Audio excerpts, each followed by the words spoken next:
Necropolitics by Achille Mbembe consists of a series of extended essays that delve into the realms of political violence, post-colonialism, and what Mbembe refers to as the nocturnal body of democracy. In the face of a globalized world that promises to bring people closer together, Mbembe argues that we are witnessing a resurgence of racist, nationalist, and violent ideologies. This is exemplified by the rise of nativist policies, increased militarization, and hostile attitudes towards immigration. Building upon Foucault's concept of biopolitics, which explores the ways power is justified and exercised in managing life and exposing certain populations to death for the survival of others, as observed in Nazi and Stalinist regimes. Mbembe introduces the concept of necropolitics. Necropolitics encompasses Fanon's post-colonial approach and describes how spaces are created that exist in a liminal state between life and death. According to Mbembe, these spaces have their origins in the colonial and slave plantation systems and have played a foundational role in shaping modern liberal democracies. The practices of necropolitics, which persist in the forms of wars, genocides,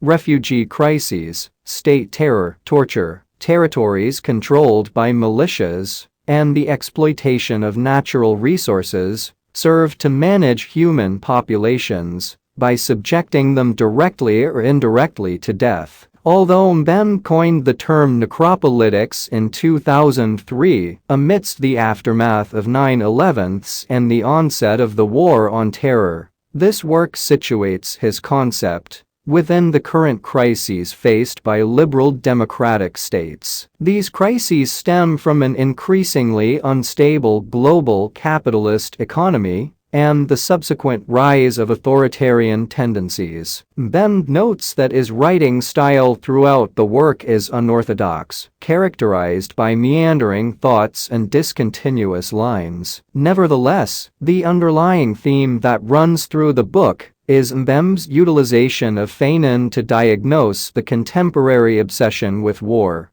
as the new religion of our time. He explores how this preoccupation impacts the regulation and destruction of the other's body. Necropolitics, for Mbembe, represents a way of subjugating life to the power of death, creating various death worlds in which populations are continually subjected to death and destruction, rendering them as a form of living dead. In the relentless pursuit of profit, modern capitalism has produced an excess population that can no longer be exploited. As a result, this surplus population is subjected to constant precarity and danger as a means of control. Confinement, exemplified by spaces such as prisons, refugee camps, and favelas, is one of the prevailing methods employed by governments to regulate and marginalize these unwanted populations. These spaces exist outside the boundaries of regular law and order, constantly under surveillance. In these death worlds, populations live in a state of perpetual precarity, subjected to small doses of humiliation and deprivation.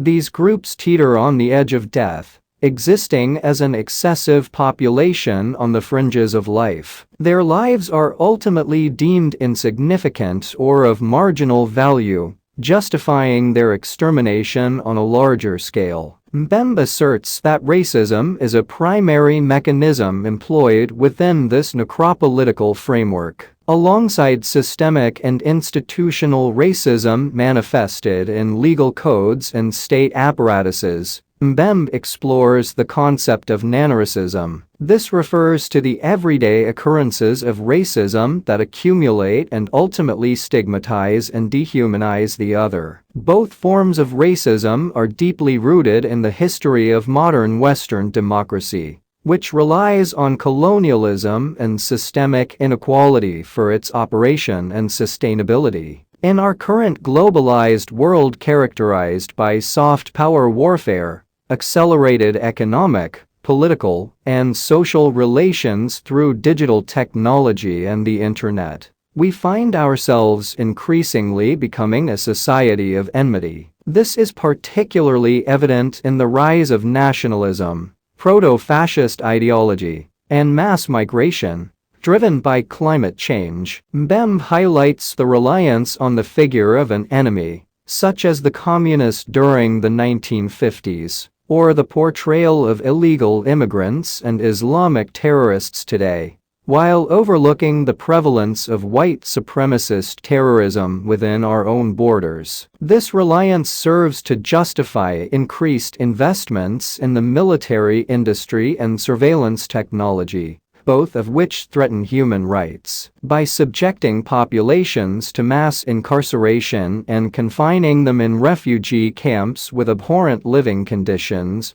we create death worlds to regulate and control a surplus population that capital cannot exploit. Similar dynamics have been observed throughout history in contexts such as South African apartheid and the Israeli-Palestinian conflict in the Middle East. This xenophobia and the need for scapegoats are not aberrations of liberal democracy, but integral features of it. Mbembe traces the development of Enlightenment rationalism and the utilization of terror for political purposes. Modernity, he argues, was built upon the creation of permanent spaces that exist outside the realm of civil life. These states of exception establish their identity based on the fictionalized figure of the other, who must be contained, dehumanized, and ultimately destroyed. This reveals the close link between necropolitics and racism, as liberal democracy, facing its own decline, increasingly embraces its violent roots of imperialism, colonialism, and racism. Despite the bleak picture that emerges from Mbembe's analysis, he argues that by drawing on the work of Frantz Fanon, we can strive to create a better and truly democratic world, based on common kinship and community. This begins with internal transformations that prioritize care, vulnerability, and opening ourselves to the other. It entails cultivating decolonized communities that challenge the prevailing structures of power,